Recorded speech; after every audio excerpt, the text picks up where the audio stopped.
Welcome back. You're watching Global Lens. US President Donald Trump intensified the trade war last week by threatening to impose 30% tariffs on imports from the European Union from the 1st of August.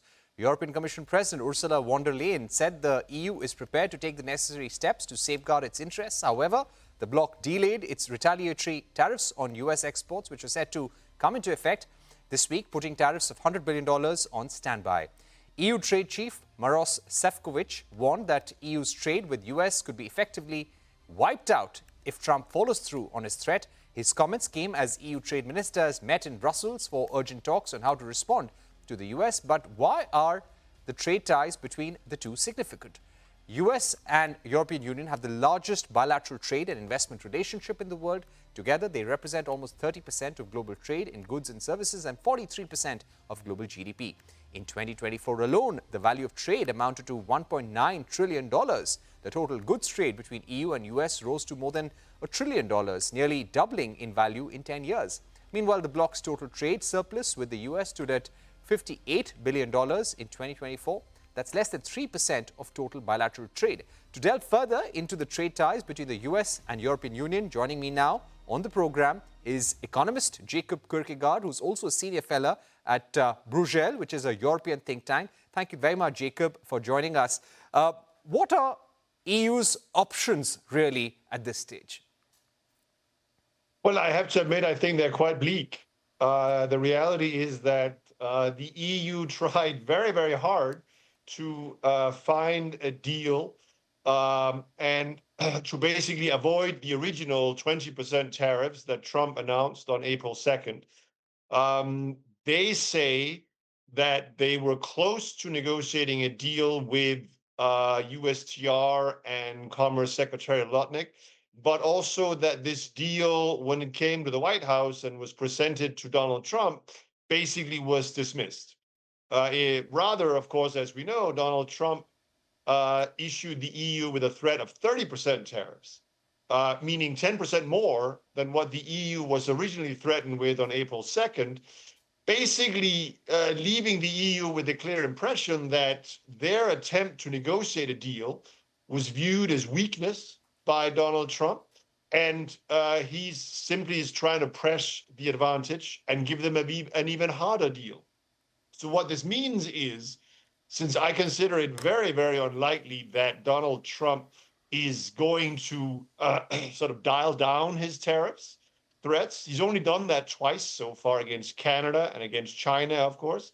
In both cases, when he was threatened with severe economic consequences for the US own economy. That's not the case yet. But I think the reality is the EU probably has no alternative than to retaliate. Right.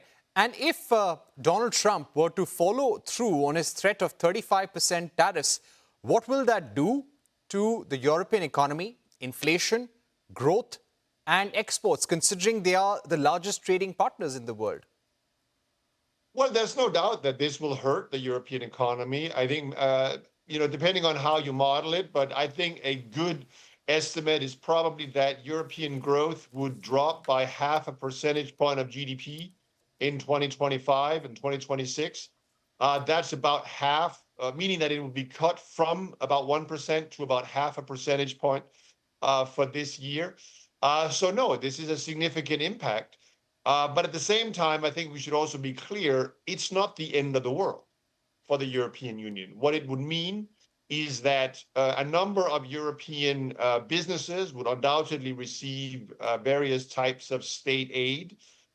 We would see the European Central Bank probably cut rates a little more, probably down to about 1.5 percentage points during the course of the second half of 2025.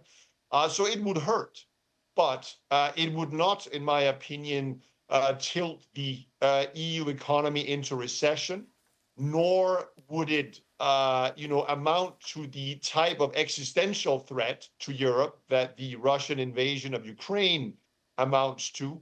And it certainly wouldn't prevent the EU from continuing to negotiate free trade agreements with other countries around the world, including, of course, India. Right. The other question that I would like to ask you, considering that EU and US are so closely linked together, and the largest EU trade is with the United States, how easy will it or difficult would it be for Europe, for EU to diversify that trading relationship and increase trade with other nations?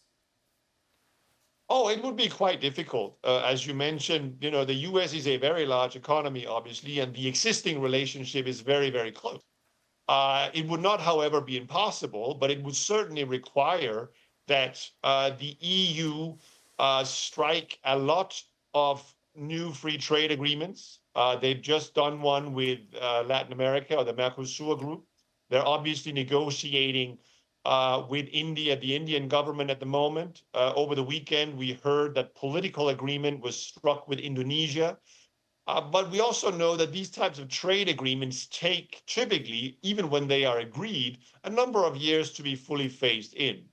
And what this means is that even with free trade agreements in place, it would take potentially quite a long time for the EU to achieve the same degree of free trade that it has enjoyed with the United States until the Trump tariffs. So this is certainly a medium and long-term strategy to gradually diversify away from the US economy as a trading partner. And as I said, in the near term, certainly the next year or two, a potential trade war between the EU and the United States would hurt the European economy, to the tune of maybe 0.5 percentage point of GDP growth. Right. Does the EU have the potential to give in to the kind of compromise that Donald Trump is asking? Could you list out some of the measures that Donald Trump is seeking? Well, I think one of the problems that the EU is facing is that, the EU doesn't really know what Donald Trump actually wants, other than he wants more tariffs. The EU were negotiating with USTR and the Commerce Department to try to come up with some sort of deal that could, keep tariffs maybe at the 10%, maybe even exempt some goods categories such as airlines and other categories. Maybe in return, the EU would commit to purchasing additional US LNG. Maybe also, as your previous guest talked about, maybe the European Union would buy more US weapons for transfers for Ukraine.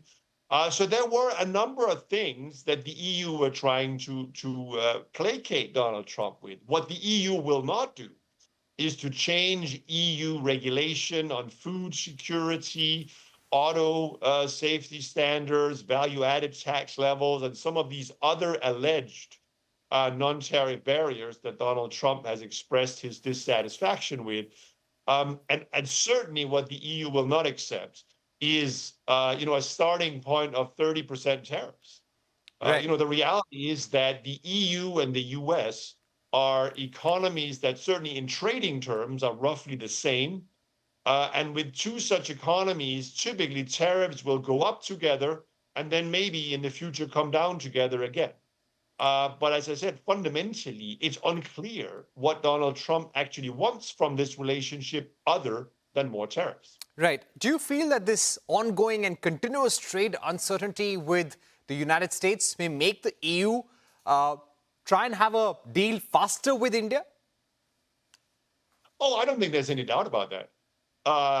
This is, as I said earlier, this is a medium to long-term strategy from the EU to diversify away from, dependence on the United States. It's also, of course, a long-standing goal of the EU to promote, global free trade.